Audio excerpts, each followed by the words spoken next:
When I was young, I can remember saying to myself, I wish I had more faith.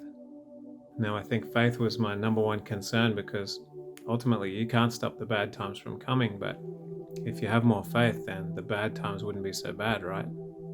But like Daniel in the lion's den or Rakshak and Benny in the fire, the bad times will come. But with faith, there'll be a peace that surpasses all understanding that will carry you through. So, how do we get more faith? Ultimately, we have to get our feet wet.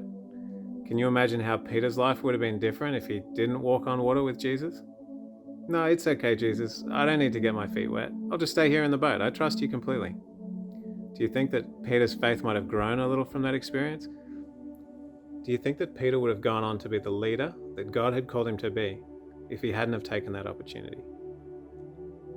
I think for me, I got to this place where I felt like one of the dud disciples, one of those 12 disciples that you can't name when you start naming all 12. You realize you don't know the name of some of them. And it's like, what did those guys do? They had an opportunity. They walked and talked with Jesus for 3 years, and not once did we hear an inspirational, interesting story about the things they got up to. And if we did hear about it, then we forgot about it pretty quickly. I don't want to be one of those people, and I don't think you want to be either. And so I want to challenge you to get out of your comfort zone, to get your feet wet, to find a ministry or a mission opportunity that inspires you, that engages you in the mission work, because this world doesn't have a lot of time left. And when Jesus comes, do you want to tell him that you still live in Kurrambong, or you still live in your parents' house?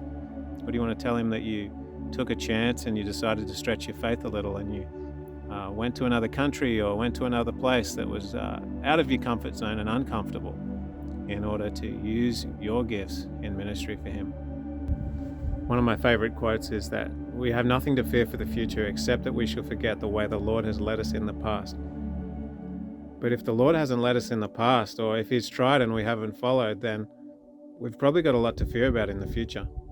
And so if God is leading you to do something a little bit out of the ordinary, I want to encourage you to do it.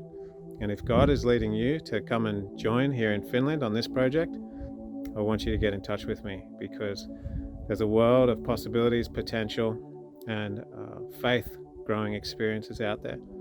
And I don't want you to go through life knowing that you pass those opportunities up or you never heard about them. So my challenge for you is really just to check your faith, because if you don't have enough, it might be time to get your feet wet.